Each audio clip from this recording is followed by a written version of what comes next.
Hey, Doug Upsall here for Vegas Pro Insiders Daily, and we have our weekend line moves and free picks coming your way. We have a couple of games for you that will have the side and the totals on Friday. Plus, we're going to look at three series betting opportunities for you. We'll cover those as well. Now, before we get to that, hey, go to VegasProInsidersDaily.com to become a VPID member. Now, with that membership, which is, by the way, just $39.99, you're going to be able to get all of my plays. You're going to get my super systems, which have been on fire lately. I think they're like 9-1 recently, so those have been great. You're going to get wise guy plays; those have been hot, and you're going to get like the hottest wise guys too.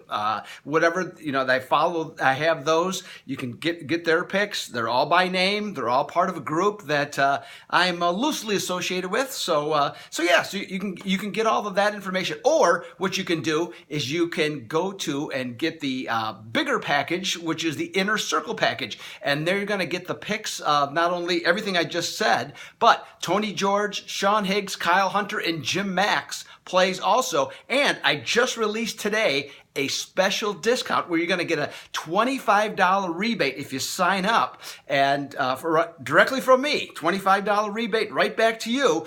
So that takes your price down to $74.99 a month. Super deal. So hey, enough about that. Let's get started looking at some of these plays. First, we have Arizona at Philadelphia. Now, how bad has the Diamondbacks' Pat Corbin gone or been going lately? Awful. His ERA in his last 7 starts has jumped over 3 runs to, I think it's 5.68 or 5.38, something like that. Just skyrocketed. So with that, Philadelphia, who they're playing, they actually have started off as a favorite, and they've grown to favorite to around -125. Now, the Phillies are going to start Aaron Nola, who's been pretty good so far this year. He started out on the DL. It was sailing along last week when he lost to St. Louis, gave up a 3-run homer, but he pitched pretty well. But I don't know. I just having a hard time. I mean, the Phillies stink. They just ended their 8-game losing streak yesterday. Now, granted, they beat Chris Sale 1-0. Good job there. But this team they're 20-some games below 500. I think the Diamondbacks have enough bats. They've been hitting the ball really well. I think they can overcome Corbin in this situation, and I think they're the play. Now, the total on this game is also interesting. It went from 9.5 to 8.5. Now, if Corbin stinks so bad, okay, why would the total go down? If anything, it'd go up, right? So I look at this game. I think this is an over on that as well. And the Phillies are, by the way, 9-1 over if in their last game they gave up 2 or less runs. So keep that in mind. Now, our next game we have is we talked about it yesterday, coming right back with it again because we have 2 line moves, which is San Francisco and Colorado. Now, last night, Rockies went off to a big 9-1 lead. Bullpen fell apart. San Francisco came all the way back in the top of the 9th to tie it. Okay, Colorado scores the bottom of the 9th, wins 10-9. So kind of a deflating loss, which has been a very deflating season for the Giants so far. And they're going to start Jeff Samardzija. Now, if you've seen these videos or go to the Vegas Pro Insider Daily website, you know I am no Jeff Samardzija fan. Big time. This guy overpaid, overrated, across the board. You name it, I don't like the guy. So now he's pitched okay lately, so he's gets a little props there. But I was surprised that the Giants went from a slight underdog, about -110, to like a +110 to a -109 underdog. -109 favorite. So with that being the case, I just, Jeff Samardzija, really? And the way the Giants are playing, now they're going to face Antonio Senzatella, who's done a really good job as a rookie. He had a rough outing his last time out. Is he starting to wear down? I know it's only early June, but he's still a rookie. Been pitching every 5 days. Might be getting a little bit tired, but I can't back the Giants here, and especially when they're in a situation where they gave up 10 or more runs in their last game, they're 2-10 the next time out. So I think the Colorado's the play. The one thing that I do disagree with, though, however, is the direction of the total, which has gone from 10.5 to 11.5. I just think it's too many runs in this game. Yeah, they scored a ton last night, but I think I like Colorado's pitcher.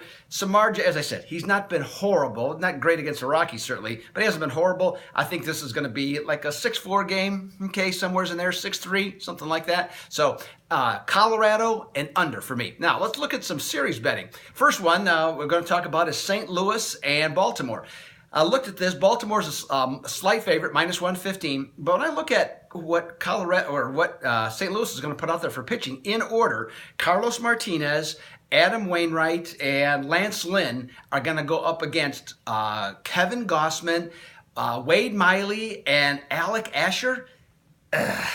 I know, Baltimore's 21-10 at home, and I also know the Cardinals are 2-6 against the American League. I just think that's just too much pitching, and they're hitting the ball better as well. I got St. Louis to win this series. Next up, Seattle at Texas. Now, here, I think this series, and by the way, Texas is a -135 home favorite to win the series. I think how this sets up is Game 2 is going to be the pivotal game, because in Game 1, James Paxton's going to pitch for Seattle, and in Game 3, Yu Darvish is going for the Rangers. So Game 2, Giovanni Gallardo against Martin Perez. Two not very good pitchers. I think that's the deciding game as to how this series plays out. So in this case, I think it's not an easy call. I'm going to take Texas, though, primarily just because they're at home. And really can't really come up with any other really good reasons to back them. Lastly, probably the most interesting series of the weekend, Boston at Houston.